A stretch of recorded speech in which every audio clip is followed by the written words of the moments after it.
ನೀರು ಒಂದು ಜೀವಜಲ. ಈ ಬೇಸಿಗೆ ಕಾಲದಲ್ಲಿ ಈ ನೀರಿನ ಅಭಾವ ಎದುರಿಸಲು ಸವಾಲುಗಳು ಎಂಬ ವಿಷಯವಾಗಿ ಎಲ್ಲ ಸಾರ್ವಜನಿಕರಿಗೆ ಒಂದು ಕಿವಿ ಮಾತನ್ನು ಹೇಳುವ ಒಂದು ಸಣ್ಣ ಪ್ರಯತ್ನ ಈ ಪಂಚಾಯಿತಿ ವೆಂಕಟೇಶ್ ಮಾಡುತ್ತಿದ್ದೀನಿ. ಶುದ್ಧ ಜಲ ಜೀವಜಲ ಎಂಬುವ ಈ ನನ್ನ ಸಣ್ಣ ಕವನದೊಂದಿಗೆ ಇವತ್ತಿನ ಮಾತನ್ನು ನಾನು ಪ್ರಾರಂಭ ಮಾಡ್ತಾ ಇದ್ದೀನಿ. ಜೀವಜಲ ಇದು ಜೀವಜಲ, ಜೀವಕ್ಕೆ ಬೇಕು ಶುದ್ಧ ಜಲ, ನಮ್ಮ ಆರೋಗ್ಯಕ್ಕೆ ಬೇಕು ಶುದ್ಧ ಜಲ. ಜೀವಜಲ ಇದು ಜೀವಜಲ, ಏರಿಕೆ ಆಯಿತು ಜನಸಂಖ್ಯೆ, ಕೊಡಲಿ ಬಿತ್ತು ಅರಣ್ಯಕ್ಕೆ. ಮಳೆಯೂ ಹೋಯಿತು ಬೆಳೆಯೂ ಹೋಯಿತು, ಎಲ್ಲೆಲ್ಲೂ ಕಾಂಕ್ರೀಟ್ ಕಾಡೇ ಆಯಿತು. ಜೀವಜಲ ಇದು ಜೀವಜಲ, ಜೀವಕ್ಕೆ ಬೇಕು ಶುದ್ಧ ಜಲ. ಕಾಡೇ ಇಲ್ಲದ ನಾಡಾಯಿತು, ಪರಿಸರ ಮಾಲಿನ್ಯ ಹೆಚ್ಚಾಯಿತು, ಅಂತರ್ಜಲ ಬತ್ತಿ ಹೋಗಿ ಶುದ್ಧ ನೀರಿಗೆ ಹಾಹಾಕಾರವಾಯಿತು. ಜೀವಜಲ ಇದು ಜೀವಜಲ, ಜೀವಕ್ಕೆ ಬೇಕು ಶುದ್ಧ ಜಲ. ಈ ಒಂದು ಕವನವನ್ನು ಬಹಳ ವರ್ಷಗಳ ಹಿಂದೆ ಬರೆದಿದ್ದೀನಿ. ನೀರಿನ ಮಹತ್ವ ಅದು ಈ ಬೇಸಿಗೆಗಾಲದಲ್ಲಿ ನಮ್ಮ ಜನತೆಗೆ ಬಹಳ ಅಮೂಲ್ಯವಾದಂಥ ಈ ಒಂದು ವಸ್ತುವನ್ನು ನಾವು ಈಗ ಕಳ್ಕೊಂಬಿಟ್ರೆ ಮುಂದೊಂದು ದಿವಸ ನಾವು ನೀರಿಗಾಗಿ ಬಹಳ ಪರಿತಾಪಿಸಬೇಕಾಗುತ್ತೆ ಅನ್ನೋ ಒಂದು ಸತ್ಯವನ್ನು ನಿಮ್ಮ ಮುಂದೆ ಹೇಳಲಿಕ್ಕೆ ಇಷ್ಟಪಡ್ತೇನೆ. ಬೇಸಿಗೆಯಲ್ಲಿ ನೀರಿನ ಅಭಾವ ಎದುರಿಸಲು ಪ್ರತಿನಿತ್ಯ ಬಳಕೆಯಲ್ಲಿ ಮಿತವ್ಯಯ ಅತಿ ಮುಖ್ಯ. ಶವರ್ ಬದಲು ಬಕೆಟ್ ಸ್ನಾನ ಮಾಡುವುದು, ನಲ್ಲಿ ಸೋರ್ತಿದ್ದರೆ ತಕ್ಷಣ ಸರಿಪಡಿಸೋದು, ತರಕಾರಿ ತೊಳೆದ ನೀರನ್ನು ಗಿಡಗಳಿಗೆ ಬಳಸೋದು ಮತ್ತು ವಾಹನ ತೊಳೆಯುವುದು, ಪೈಪ್ ಬದಲು ಬಕೆಟ್ ಬಳಸಿ ನೀರನ್ನು ಉಳಿಸಬಹುದು.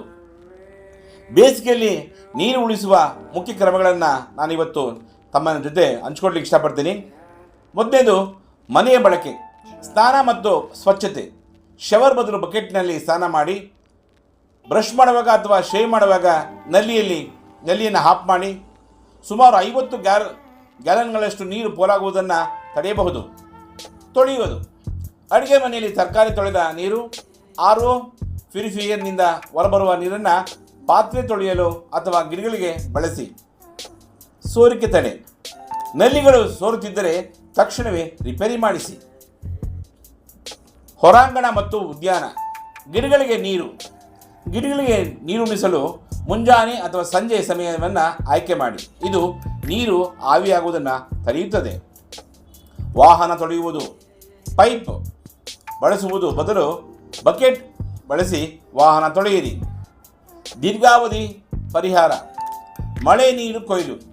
ಮನೆಯಲ್ಲಿ ಮಳೆ ನೀರು ಕೊಯ್ಲು ವ್ಯವಸ್ಥೆಯನ್ನು ಅಳವಡಿಸಿಕೊಳ್ಳಿ.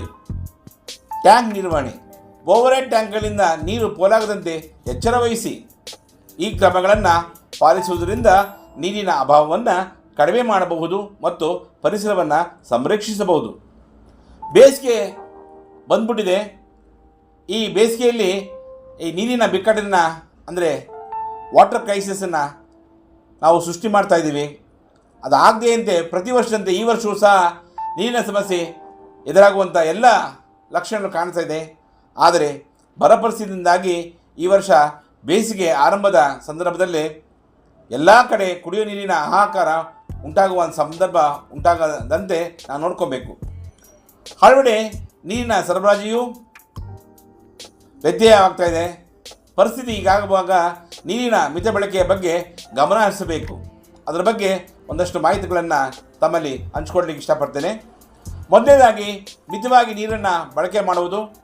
ಬೇಸಿಗೆ ಕಾಲದಲ್ಲಿ ಮಳೆ ನೀರಿನ ಸಂಗ್ರಹ, ಮಳೆ ನೀರು ಕೊಯ್ಲಿನಿಂದ ವಿಧಾನಗಳನ್ನು ಅನುಸರಿಸುವ ಮೂಲಕವೂ ಪ್ರತಿ ವರ್ಷ ಎದುರಾಗುವ ನೀರಿನ ಸಮಸ್ಯೆ ಬಗೆಹರಿಸಲು ಯತ್ನಿಸಬಹುದು. ಆದರೆ ಈ ಬೇಸಿಗೆ ಸಂದರ್ಭದಲ್ಲಿ ನೀರಿನ ಉಳಿಕೆಗೆ ನಾವೇನು ಮಾಡಬಹುದು ಎಂಬ ಒಂದಿಷ್ಟು ಸಲಹೆಗಳು ಇಲ್ಲಿವೆ. ಪ್ರತಿಯೊಂದು ಮನೆಯವರು ಸಹ ಓವರ್ ಟ್ಯಾಂಕ್ ತುಂಬಿ ಹರಿಯದಂತೆ ನೋಡಿಕೊಳ್ಳಬೇಕಾಗಿದೆ. ಈ ಮೂಲಕ ನೀರು ಪೋಲಾಗುವುದನ್ನು ತಪ್ಪಿಸಬೇಕು. ಮತ್ತು ನೀರು ಪೋಲಾಗದಂತೆ ನಿಮ್ಮ ಕಾರು ಅಥವಾ ಇತರ ವಾಹನಗಳನ್ನು ಹೊರಾಂಗಣದಲ್ಲಿ ಪಾರ್ಕ್ ಮಾಡುವುದಿದ್ದರೆ ಕವರ್ ಹಾಕಿ ಮುಚ್ಚಿಡಬಹುದು. ಇದರಿಂದ ಅದನ್ನು ಪ್ರತಿದಿನ ತೊಳೆಯುವುದು ನೀರು ವ್ಯಯಿಸುವ ಅಗತ್ಯ ಇರುವುದಿಲ್ಲ. ಹಾಗೂ ಮನೆಯಲ್ಲಿರುವ ಸೋರುವ ನೀರಿನ ಟ್ಯಾಪ್ಗಳನ್ನು ತಕ್ಷಣವೇ ಸರಿಪಡಿಸಿ. ಇದರಿಂದ ನೀರು ಪೋಲಾಗುವುದನ್ನು ತಡೆಗಟ್ಟಬಹುದು.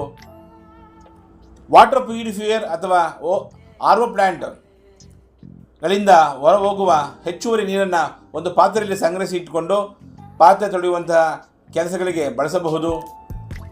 ಸಿಂಕ್ನಲ್ಲಿ ಪಾತ್ರೆ ತೊಳೆಯುವಾಗ ಟ್ಯಾಪ್ ನೀರು ಬಿಟ್ಕೊಂಡೇ ಇರುವ ಅಭ್ಯಾಸ ಅನೇಕರಿಗೆ ಇರುತ್ತೆ.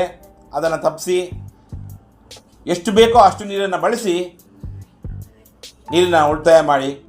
ಉದ್ಯಾನಗಳಲ್ಲಿ ಅಥವಾ ಪಾರ್ಕ್ಗಳಲ್ಲಿ ಮನೆಯ ಕೈತೋಟಗಳಿಗೆ ನೀರುಣಿಸುವಾಗ ಮುಂಜಾನೆ ಅಥವಾ ಸಂಜೆ ವೇಳೆ ಹೆಚ್ಚು ಆದ್ಯತೆ ಕೊಡಿ. ಈ ವೇಳೆಯಲ್ಲಿ ಸಸ್ಯಗಳಿಗೆ ನೀರು ಹಾಕುವುದರಿಂದ ಹೆಚ್ಚು ನೀರು ಆವಿಯಾಗಿ ನಷ್ಟವಾಗುವುದನ್ನು ಕಡಿಮೆ ಮಾಡ್ಬೋದು. ಕಚೇರಿಗಳಲ್ಲಿ ಇರುವ ಸಂದರ್ಭದಲ್ಲಿ ವೃಥಾ ನೀರು ಪೋಲು ಮಾಡಬೇಡಿ. ಮುಖ ತೊಳೆಯುವಂತಹ ಸಂದರ್ಭಗಳಲ್ಲಿ ಟ್ಯಾಪ್ನಲ್ಲಿ ನೀರನ್ನು ಬಿಟ್ಟುಕೊಂಡೇ ಇರಬೇಡಿ. ಬೇಕಿದ್ದಷ್ಟು ನೀರು ಬಳಸಿಕೊಂಡು ಟ್ಯಾಪ್ ಬಂದ್ ಮಾಡಿ. ಸೊ ಈ ರೀತಿಯ ಕೆಲವು ಟಿಪ್ಸ್ಗಳನ್ನು ತಮ್ಮ ಜೊತೆ ನಾನು ಹಂಚ್ಕೊಂಡಿದ್ದೀನಿ. ದಯವಿಟ್ಟು ಬೇಸಿಗೆ ಬಂದಿದೆ, ಬಿಸಿಲು ಜಾಸ್ತಿ ಆಗ್ತದೆ. ನೀರು ನಿಜವಾಗಲೂ ಚಿನ್ನ. ಈಗ ಚಿನ್ನದ ಬೆಲೆ ಎಷ್ಟು ಹೆಚ್ಚಾಗ್ತದೆ ನೋಡಿ. ಹಾಗೆ ಮುಂದೊಂದು ದಿವಸ ನಾವು ಈಗ ನೀರನ್ನು ಪೋಲ್ ಮಾಡಿಬಿಟ್ರೆ ಮುಂದೊಂದು ದಿವಸ ನಮಗೆ ನೀರು ಶುದ್ಧವಾದಂಥ ನೀರು ಕುಡಿಲಿಕ್ಕೆ ಭಾಳ ಕಷ್ಟ ಆಗ್ಬಿಡುತ್ತೆ. ದಯವಿಟ್ಟು ಎಲ್ಲ ಸಾರ್ವಜನಿಕ ಬಂಧುಗಳು ಈ ಒಂದು ನೀರಿನ ಹಿತವಾಗಿ ಬಳಸಿ ತಮ್ಮ ಆರೋಗ್ಯವನ್ನು ಕಾಪಾಡಿಕೊಳ್ಳಿ. ಮತ್ತು ಯಾವುದೇ ರೀತಿಯ ಎಲ್ಲ ಗ್ರಾಮ ಪಂಚಾಯಿತಿಗಳಲ್ಲೇ ಆಗಲಿ BBMPಗಳಲ್ಲಾಗಲಿ ಎಲ್ಲೇ ನೀರು ಪೋಲಾಗ್ತಿದೆ ತಮ್ಮ ವ್ಯಾಪ್ತಿಯ ಗ್ರಾಮ ಪಂಚಾಯತಿ ಕಚೇರಿ ಅಥವಾ BBMP ಕಚೇರಿಗಳಿಗೆ ನೀವು ದೂರನ್ನು ನೀಡಿ.